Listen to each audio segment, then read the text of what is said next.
Hey guys, Dave the Station here. I've got some footage from the range. I went earlier today, but I got all cleaned up and I got pretty sweaty. It was pretty hot out today. But I got some good training in. You guys can see some footage, and I'll go over kind of what I bring with me to the range. If you guys are in the market for a suppressor rep, don't forget to check out Rock Precision. They gave me a coupon code over there, DTHA 2019 for Dave the Honest Asian. You'll get 10% off your order. It's a veteran-owned company. He makes all these suppressor reps to order. Go ahead and get yourself one of these. So let's get on with the video.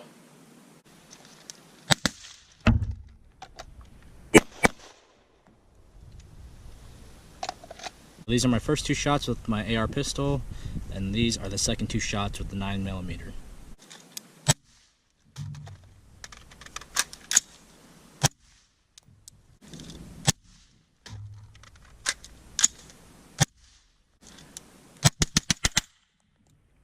From about 10 yards away, I've got 6 shots on target here.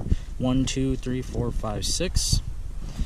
I'm a little bit low, taking into account height over bore. I'm still getting used to the riser on my AR pistol.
This next target we're going to do at about 5 yards. It's a deck of cards. I'm going to yell out a random 4-card hand, and I'm going to see how long it takes for me to shoot it from the holster. So we'll say 4 aces.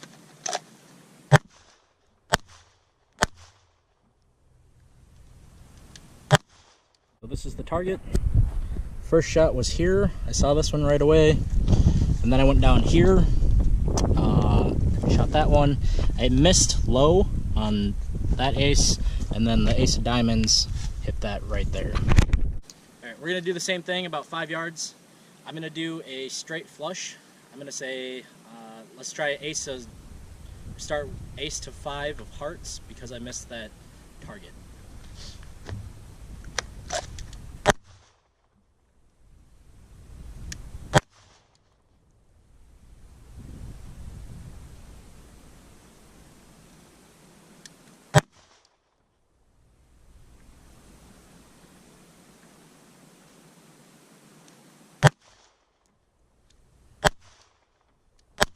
This one took me a minute to do, but I did make a hit right down here on ace of hearts. So it's ace. Let's see, where's 2 at? I can't even find it after I shot it. So 2, 3 is gonna be. Let's see here. 3, 4 is right here. 5. This was actually my first shot. I hit it for whatever reason. I kind of thought I missed again, so I went ahead and tried another one. Let's try kings full of 6s.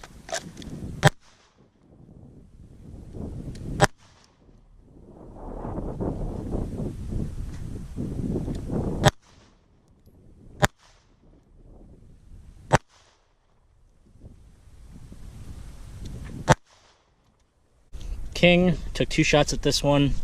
1 shot there, another shot here, and then let's see, 6, and maybe hit this one.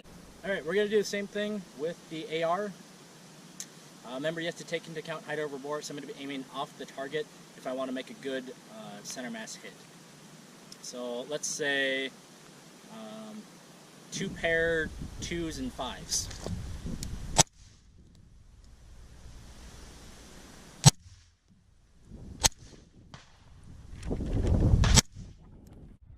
Alright, there's my 2.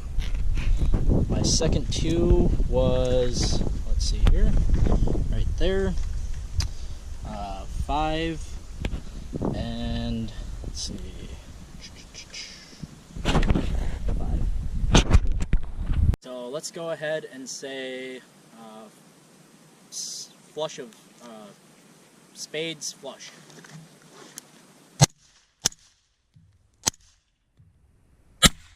As you can see, I'm still shooting low. I was aiming probably right around here, but I'm still having to learn and train, taking into account height over bore. So I did 3, 2, 4, and 8. Same drill. We'll do, let's say, 4 3s.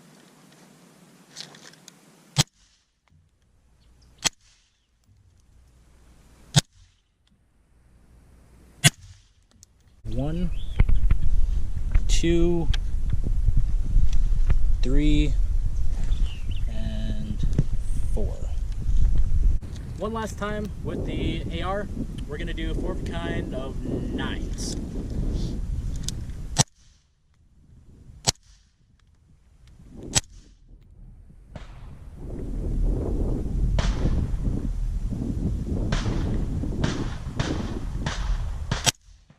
Alright, we got 1, 2, 3, and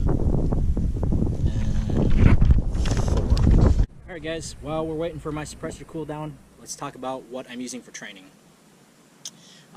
Out here at the range that I'm at, there is kind of a more tactical area where you can kind of do whatever you want, and only kind of experienced shooters are allowed in this part of the range. But it's not required. But I choose to wear body armor just for any, I'm the only one out here today. But in case there's somebody else out here, you never know what that other person's ability is. So I choose to wear body armor. These are level 4 plates. These are standalones under a Showback Tactical Banshee plate carrier. I run 3 mags out front. I've got one facing the opposite way in case I need to do an offhand reload. And these are carried in a Blue Force Gear, I don't know, the Blue Force Gear flat pouches or something. On the right side, this is a tourniquet. I talked about that in one of my IFAK videos, how I was going to take one of the holders and place this on my kit. That's what I've done. On this side, in one of the clips you saw me throw kind of a flashbang or whatever. This is a training grenade. I think these are really intended for airsoft and paintball or whatever.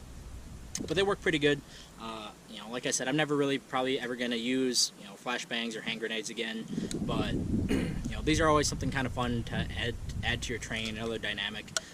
Especially if you got a couple shooters, you can go ahead and throw one out and say like when that goes off or when that detonates, it's the cue for all the shooters to engage targets or something. Like, it'd be kind of fun to do. I just wanted to test it out today. It works pretty good, but I keep this in a Tactical Tailor.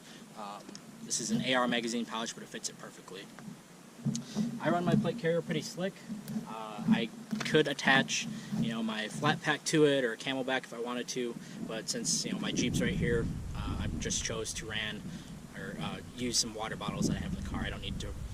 I just chose to run it slick.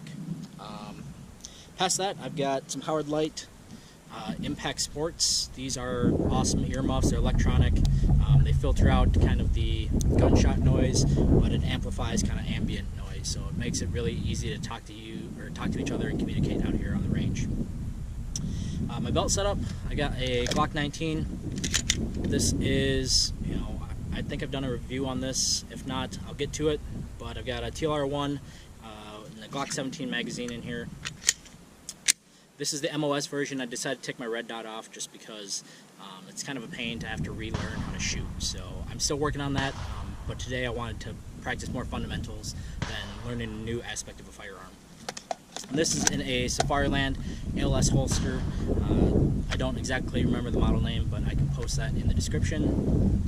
On the right side, I've got a Kydex magazine holder. It's pretty awesome. It's really nice to be able to drop in the same place. And then on the front, I've got Blackhawk gear dual pistol mag holder to hold an extra magazine for my handgun. Past that, we'll see you back at the house. Okay, so I got some pretty good footage in there. I did some really good training. It was kind of a new area of the range. They just finished that at the place I went to. So I had the opportunity to go in there and kind of do whatever I wanted. I was running a little bit short on ammo and time when I finally met up with the owner, and he let me in kind of that area. But I got some really good training in. That target full of, or a deck of cards, it was super hard. I really enjoyed that. It challenged myself. You not only have to look at where your whatever hand you're trying to make, but you also have to be able to shoot that. So you can make that a lot harder, by either moving back or going faster. I think it would have been a little bit better to have somebody else with me. That way, there's no cheating or whatever that you could do. Just have another person yell, okay, ace of spades, and you have to shoot that one, or 4, 5, 6, and it'd be super easy, or a lot better. I think a lot more of a challenge for the shooter if you have a secondary person there. But just going off the fly and off the top of my head, I had a lot of fun with that target. I'm definitely gonna have to get a few more of those next time I go out. I don't know how well the suppressor transferred the sound. I don't know how well that transferred over onto video, but with 5.56, this Q Thunder Chicken is not quite hearing safe. I think that's mostly due to the velocity at which the projectiles breaking the sound barrier at. I think it has more has to do with that rather than the quietness of the can.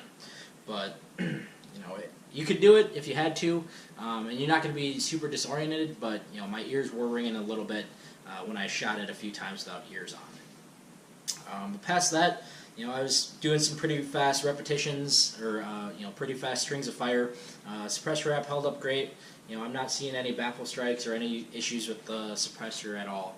I probably went through probably 300-400 rounds of ammo out at the range today through the AR, and I probably did 200 or 300 again with the Glock 19. But if you thought this video was cool, don't forget to like, comment, subscribe. Thank you very much. We'll see you next time.